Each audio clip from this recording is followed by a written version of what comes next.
So today I'm basically going to be continuing the discussion of yesterday. So yesterday we covered some different approaches to how to set up a machine learning project. And I talked about the kind of questions you need to ask and the kind of concerns you need to have when you're starting out with a new project. And so today I'm basically going to walk you through some of the projects that I've been working on in my lab when it comes to computational pathology. So this is very pathology specific, and I'll show some examples of some of the research that we've been doing and that we continue to do. So the first part of the talk is going to focus on a traditional machine learning problem. And by traditional machine learning, I mean no deep learning, no AI. It's basically just statistical methods. And the reason we choose traditional machine learning for this, as I'll explain in a minute, is that the number of samples that we have for this particular problem is relatively small compared to the amount of samples that you need for deep learning. So one of the things that we're interested in is cancer and tumors and being able to predict outcome of people who have tumors. And not just outcome, but the optimal treatment approaches for different types of tumors. So for this project, we're working on oral cavity cancer, which is obviously cancer of the head and neck. And we know that there's a gap in the diagnostic criteria that are used. So I'm just going to go over sort of how this gap exists and what it means for our problem. So most cancers have a staging system, and there are different ways that you assess the stage of different types of tumors. For oral cavity cancer, low stage patients are typically treated with surgery alone. So if you have a tumor and it's characterized as low stage based on a number of criteria, then you're given surgery and that's usually it. And then you're watched for follow-up. It turns out that a significant percentage of patients who have low stage disease, they're told that they have curable disease, actually come back within 5 years with a new tumor at the same site. So this is 25% of stage 1 patients and 37% of stage 2 patients experience what we call local regional recurrence. And this is a pretty big number. So between a quarter and a third of patients are told that they have a disease that could be treated just with surgery, and then it turns out that they need to come back for additional treatment. And when that happens, the additional treatment is usually very debilitating. It's more massive surgery and it's more aggressive treatment.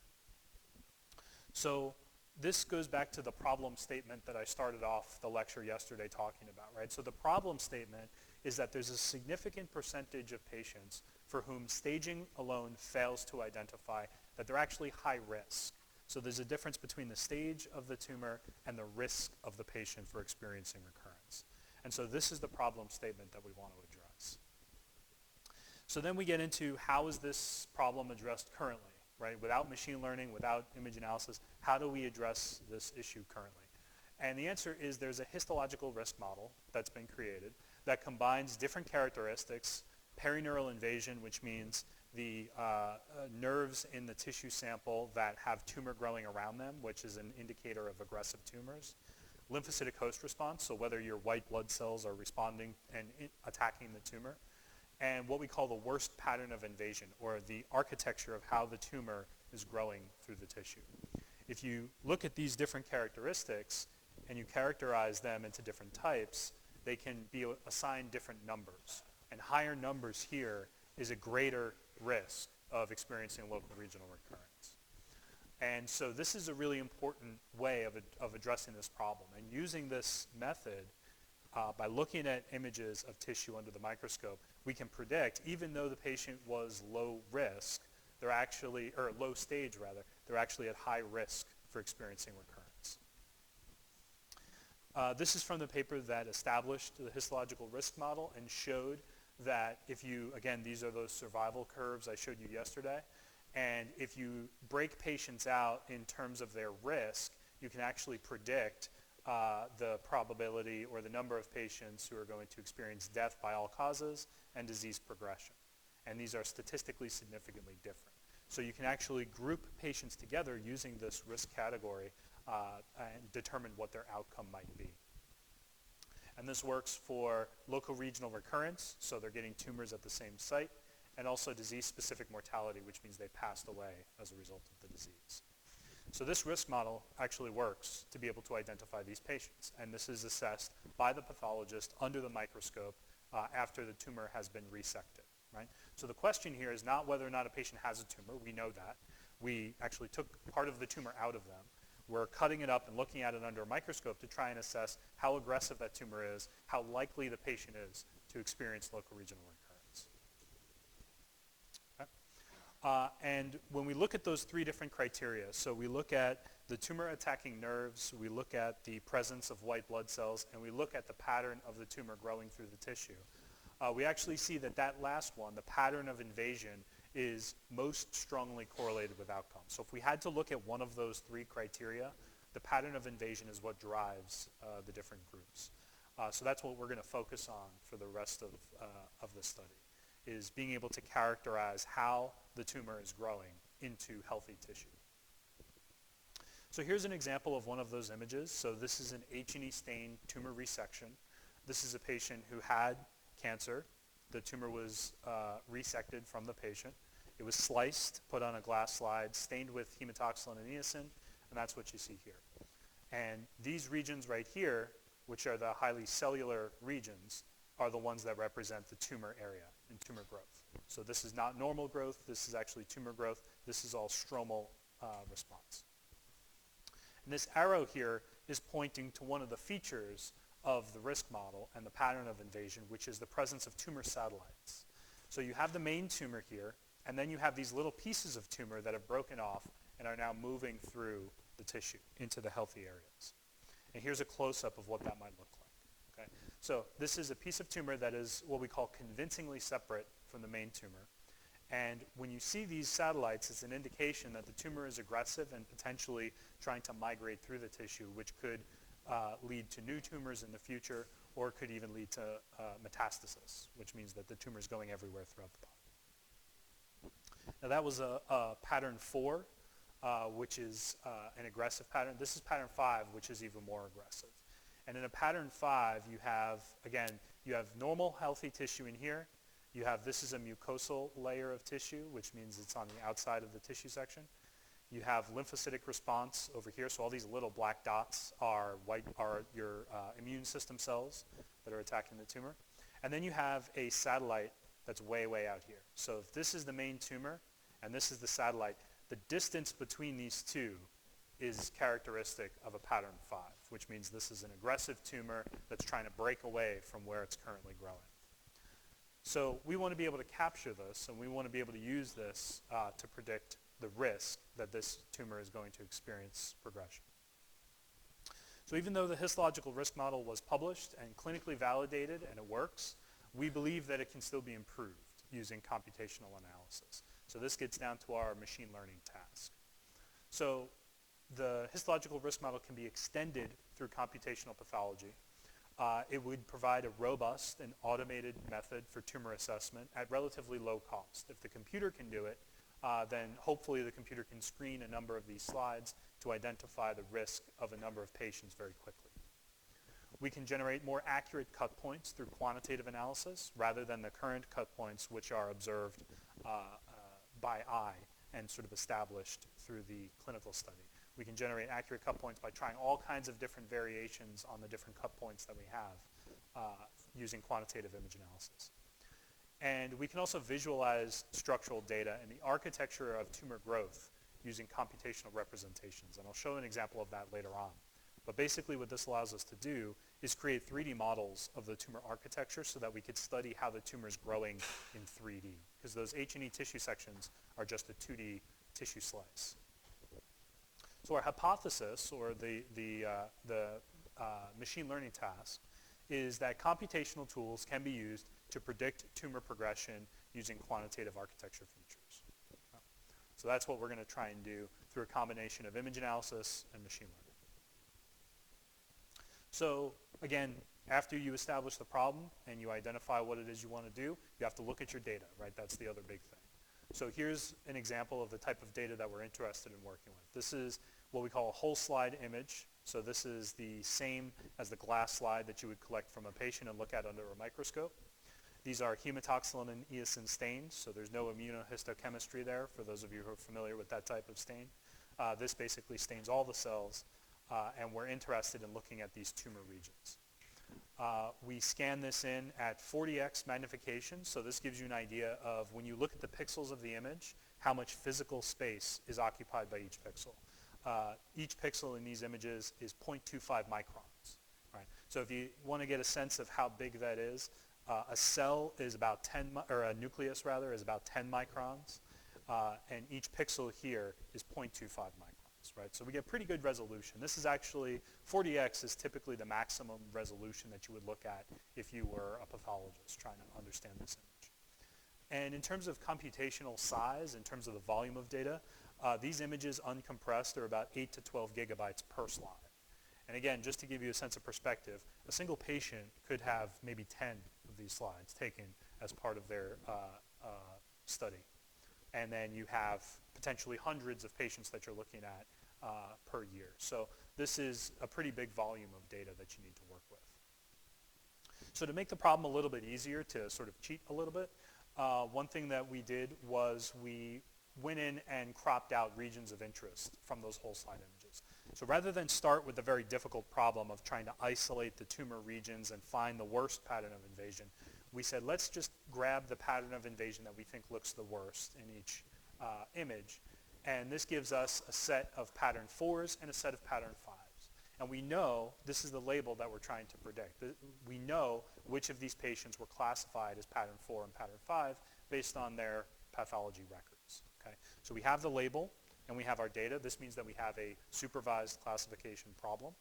And we know the type of data that we're dealing with, it's these images, and we know that we're dealing with regions of interest that have been cropped to show us the most informative part of the tumor. We also know which of these patients experienced progression over 5 years. So in other words, within 5 years, which patients experienced recurrence.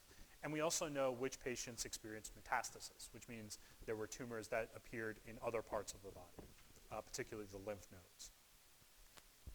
Okay, so the first thing that we started to do was we wanted to establish whether or not the data to make the determination of patterns of invasion and progression was actually present in the image, right?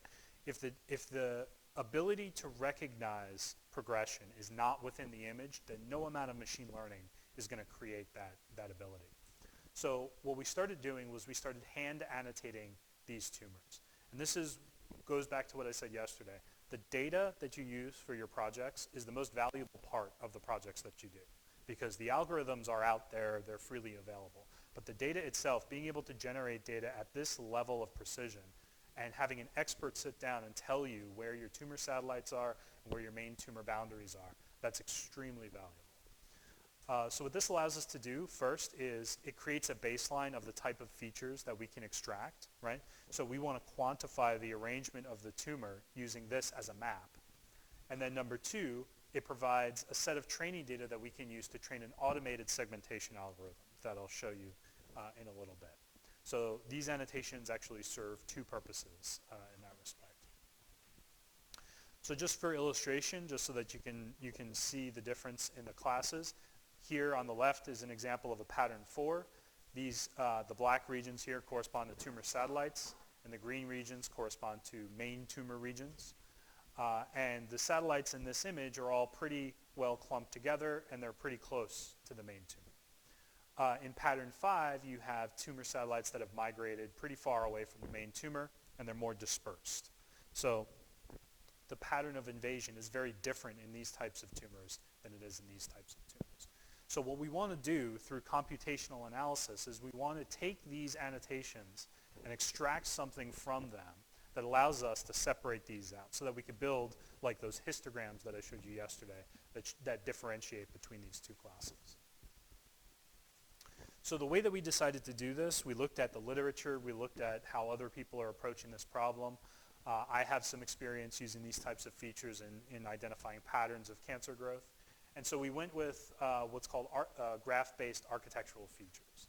And essentially what this does is you take a set of objects that you're interested in characterizing their spread and their, how clumped up they are, and you draw lines between them so that you create these graphs that you can then calculate features from. Okay? So for example, you can create a triangulation across all of these points, and then you could look at the average lengths of each arm of these triangles. You could look at the average area of the triangles. You could look at the standard deviation, right? If you have samples that are clumped up and then some samples that are far apart, then the standard deviation will be high.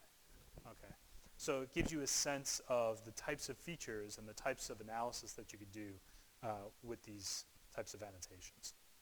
We can also look at what we call wave features, which is the radial distance away from the main tumor. So we can calculate this sort of like skipping stones distance between these satellites. If you have satellites that are very dispersed and very far away from the main tumor, then this will give you a good indication of how far away they are. And this is an example of the same pattern, but on a pattern 5, or the same set of features, but on a pattern 5 tissue sample. So you can see that very clearly there's a difference in terms of the triangle lengths, the triangle areas, the standard deviation of those lengths and areas, and so forth. And the same thing for the wave graphs. You can see that because these satellites are more dispersed and because they're further away from the main tumor, we expect to get much different features from this analysis.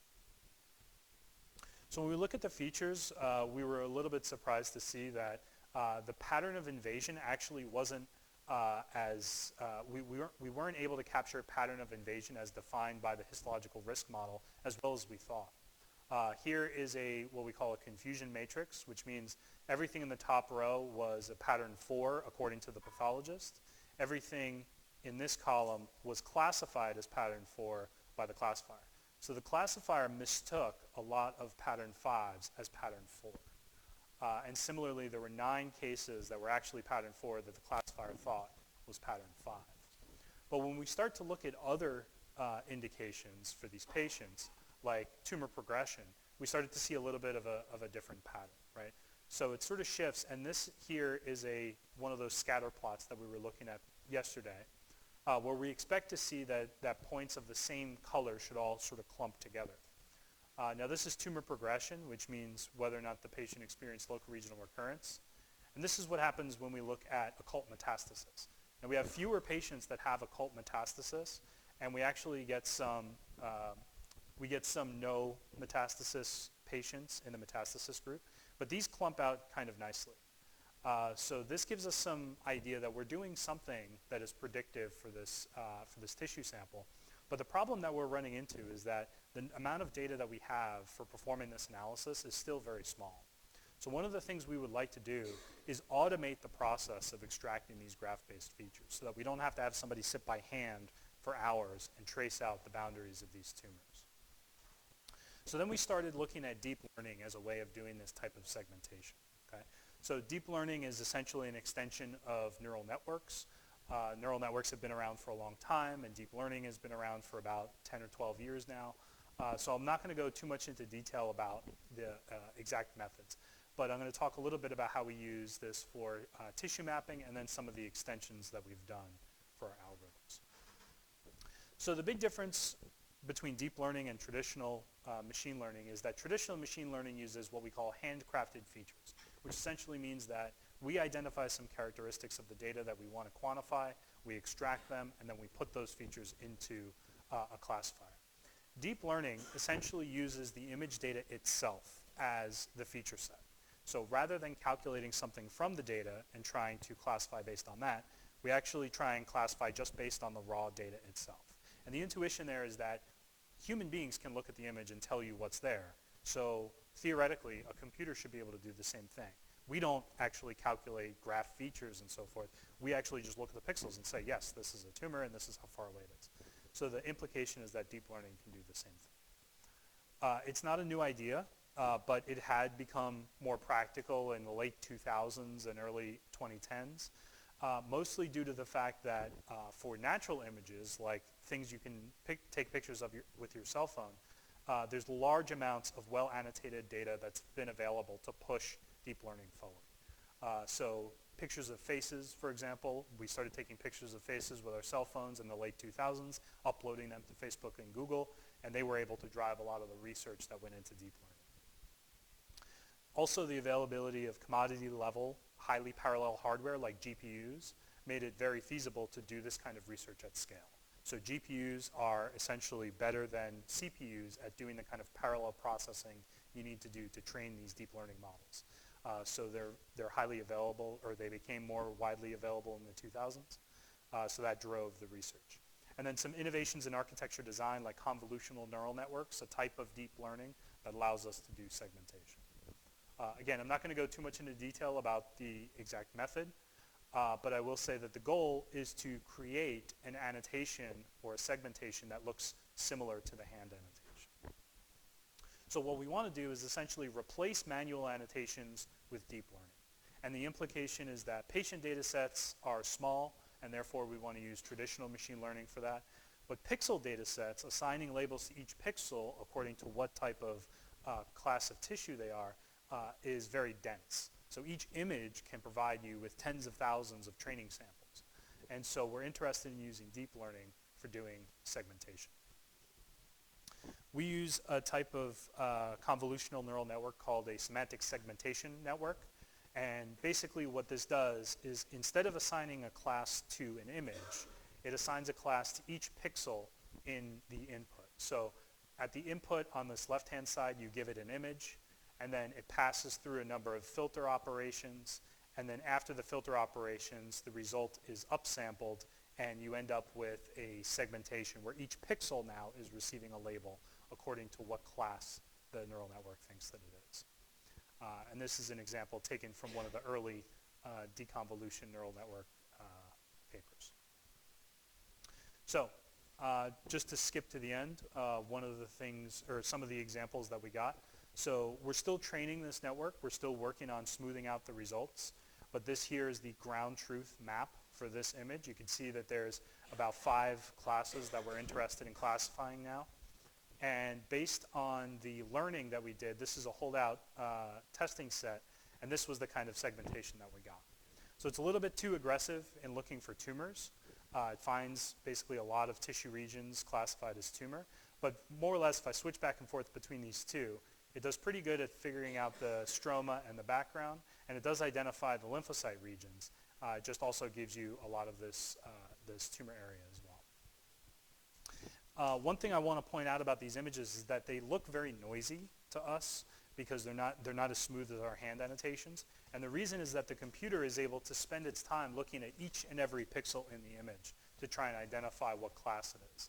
And so it ends up being very over-specific with what it is we're looking at. So one thing we're interested in doing now, and we're running experiments on this, is smoothing out this result by looking at lower resolution images and trying to sort of group together different pixels that don't necessarily need to be classified by themselves. But again, in this image, you can see that we still identify these satellites here and over here. We get this big tumor region up here, so we can identify the main tumor pretty well. And we also get the lymphocyte reaction that we're interested in for characterizing lymphocytic invasion. This is a very kind of clear-cut example. I used this from one of my demonstrations earlier. But this is the tumor region. It's a little bit hard to see on the projector, but this is doing a pretty good job of mapping out where the tumor regions are. So this big spike here is a tumor region, and this over here is a tumor region as well.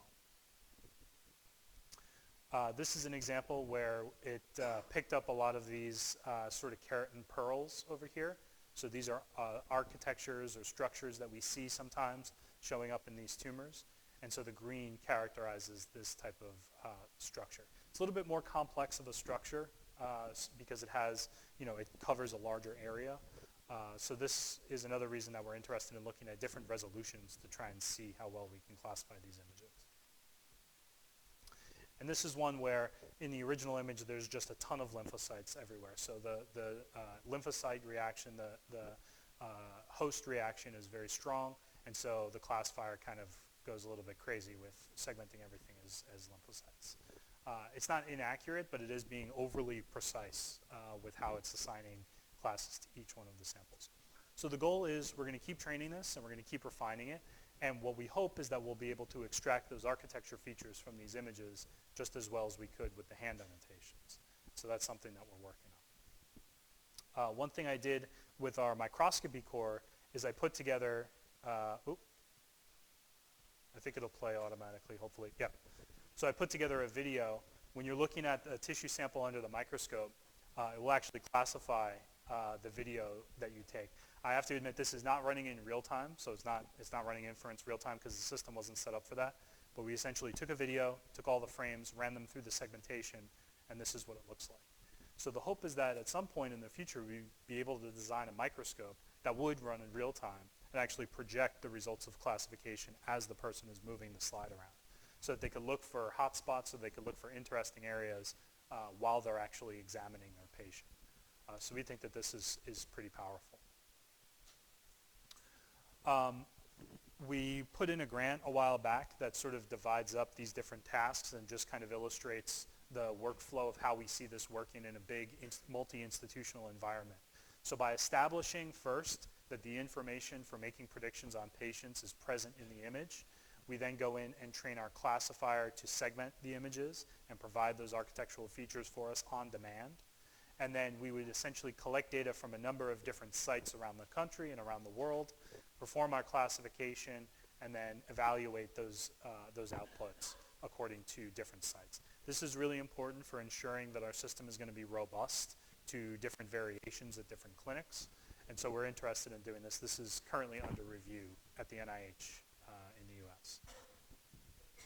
So we started thinking about other things that we could do with our data sets and with our classifiers. One of the things that came up is if we have a way of automatically segmenting tumor, then that means that we could apply this to a number of different sections very quickly. And so we're interested in doing 3D tissue analysis using traditional bright field microscopy.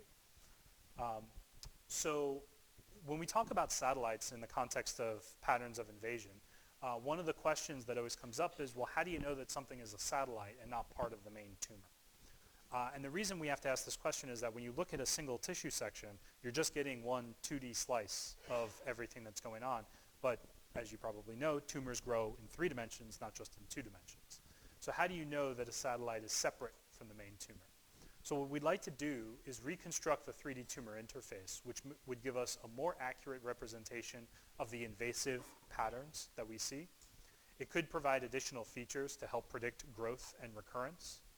And it also gives us an insight into the stromal reactions of a tumor, which are strong indicators for whether or not a tumor is going to experience progression.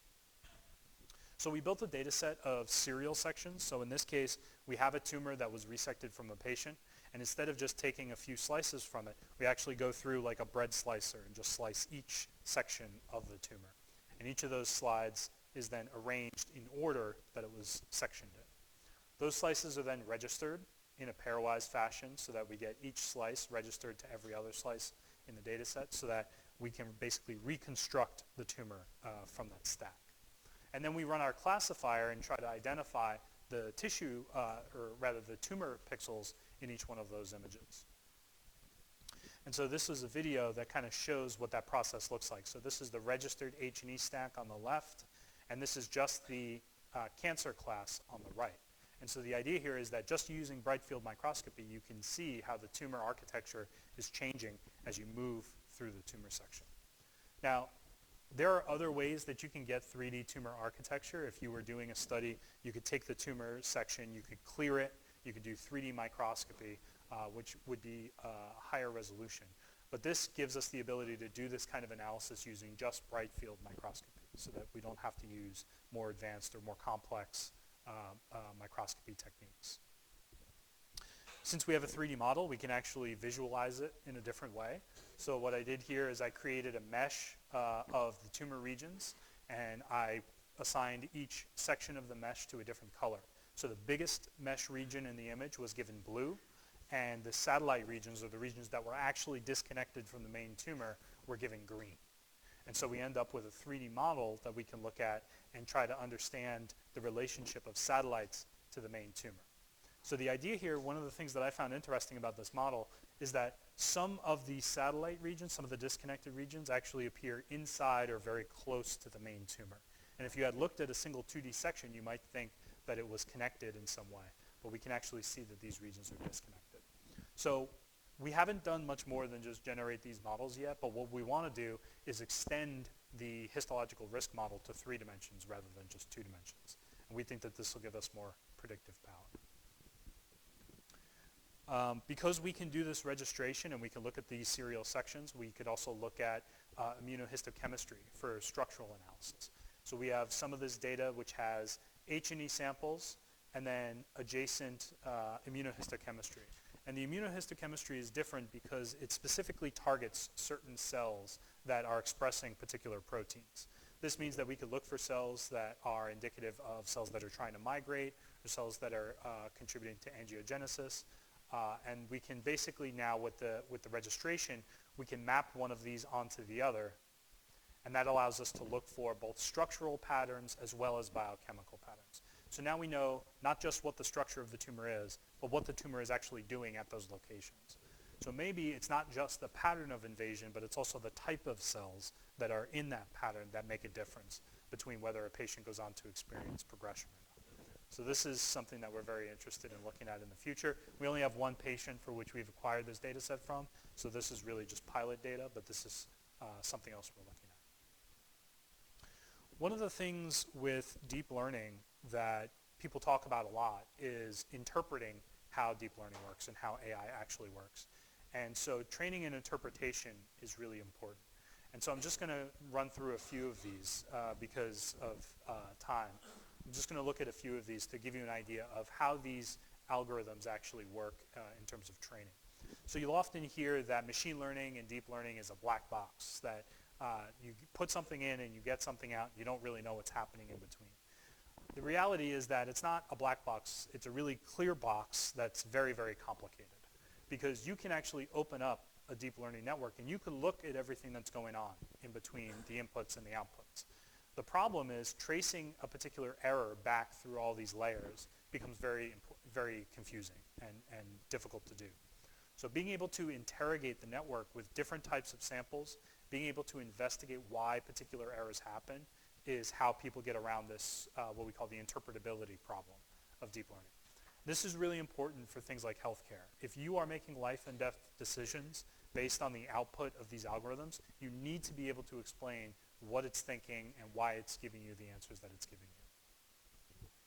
So we would like to, so it's difficult to follow inputs to outputs, difficult to troubleshoot errors because of the abstraction away from the input layers. So what we want to do is interrogate the system to see what it's thinking. So what does it see when it's making a segmentation? So looking at intermediate representations of the data. Can it learn faster if we train it on specifically difficult problems? And what kinds of errors are actually going to break the system that we've set up? So a typical segmentation, like what I showed you previously, involves you take an input, you put the input into this input layer, and then you get an output on the other end.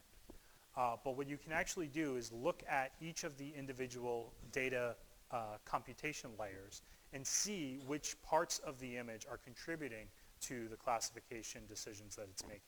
So these filter responses become really important for identifying whether two classes are getting confused with one another or whether there's a class that's getting left out of the analysis. By looking at these filters, we can see exactly what it is that's contributing to the overall result that we get over here.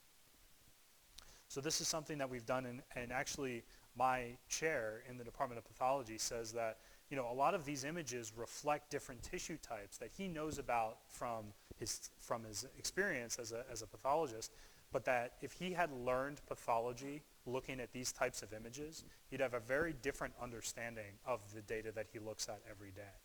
So this is something that we're very interested in. So my chair is the chair of pathology at UB, and one of the things that he likes to talk about is how he learns about different tissue types, how he learns to recognize different tissue classes.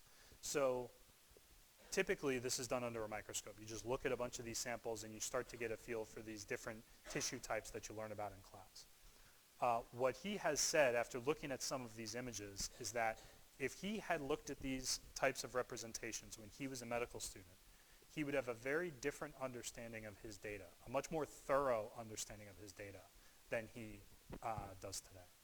So the idea here is that the machine is able to pick out these different texture features, these different patterns, these different objects, and by looking at these kind of filter responses, a student who's trying to learn pathology can see and sort of segment the image in their mind into these different tissue patterns.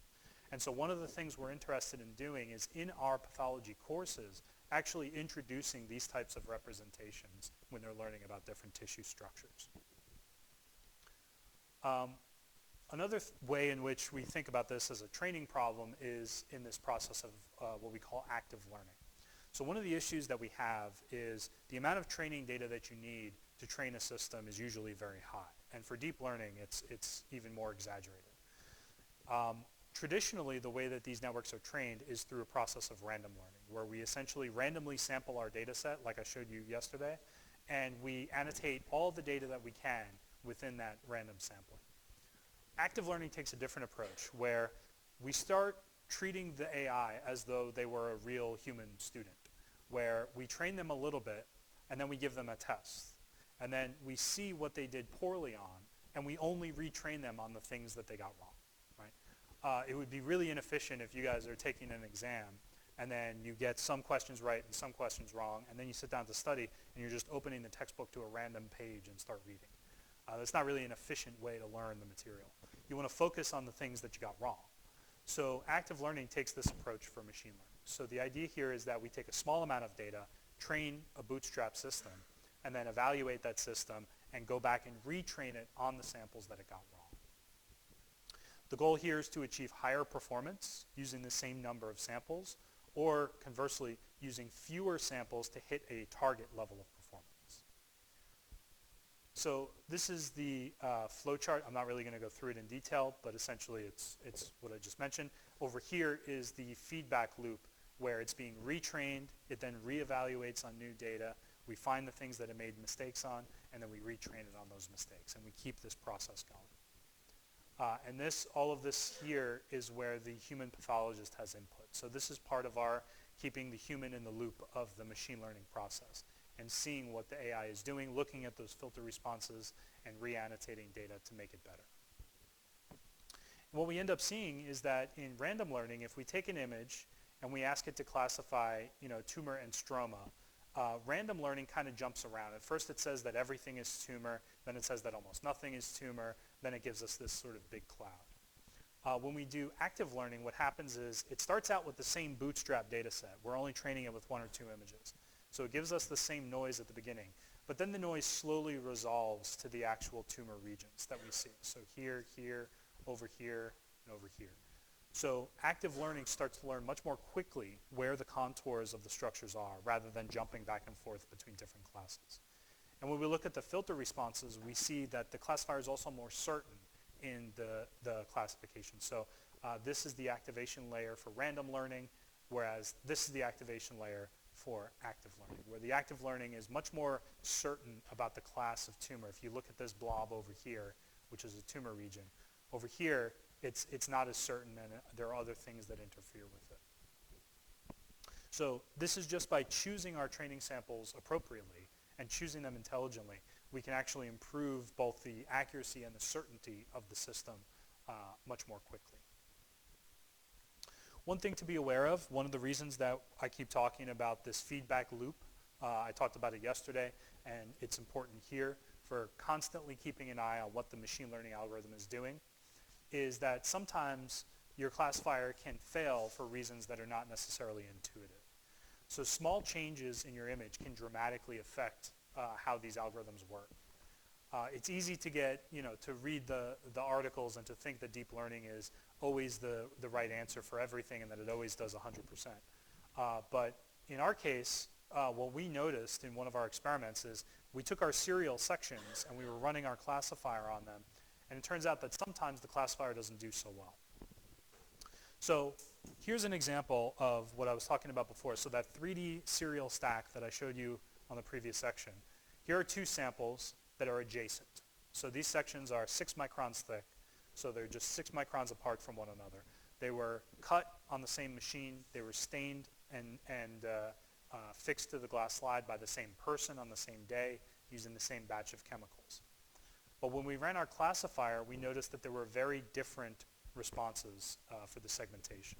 So here is a segmentation that looks reasonable to us. Here's a segmentation that it just says that everything in the image is tumor, and we couldn't really figure out why. And it wasn't until we went, it got tired. That's right, it got tired. It just says, you know what, it's all tumor. But when we look at it in more detail, it's actually hard to see on the projector. There's a very slight intensity difference between these 2 images. And that slight intensity difference is so small that as a human, you wouldn't even register it. You would just sort of abstract it away. But to a computer, these are completely different images because the image values are slightly different. This is a bit of a contrived example because image normalization is pretty standard. So you can correct this in your data set. But the question that it raises is neural networks and deep learning are supposed to generalize. So we talked again yesterday about generalizability and variance. So deep learning is supposed to be able to generalize away these kind of abstractions. So what other types of variation exist that we're not accounting for in our data sets? So this is something to keep in mind. It's why we want to keep humans in the loop. It's why we want to maintain that feedback by the pathologists. I'm not going to go too into detail for this because this is just a fun experiment I did and I need to wrap up.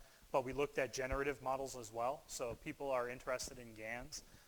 This is an example NVIDIA put out of a GAN that generates human faces. These are all fake images that a computer created, but they look pretty realistic. So we wanted to know if we could train a GAN to create images of histopathology. And it turns out it can. One of these images is real and one of them is fake. And what we actually did as an experiment was we watched the system learn how to create nuclei. So at each step of training, we had it plot out a picture, and we could actually watch as the system figures out what characteristics of the image correspond to nuclei.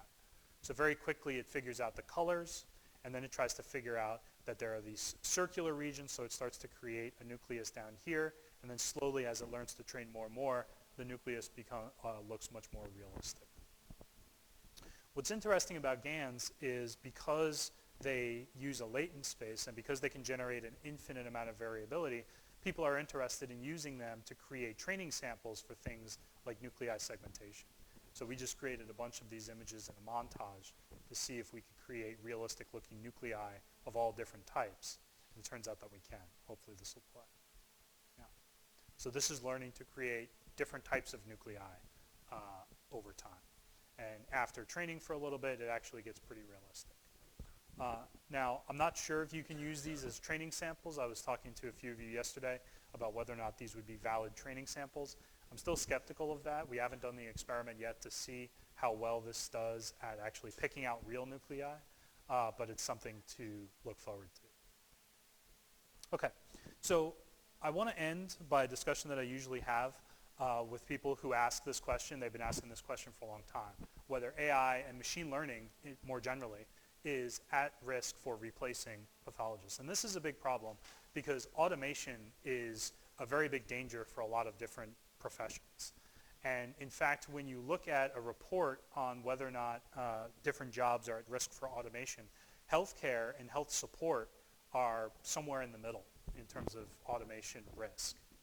And so what I like to say is, back 10 years ago, we used to say that machine learning will never be as accurate as a human being. That's no longer true. But we still think, I actually need to update this. I haven't updated this slide yet. But the answer is still no.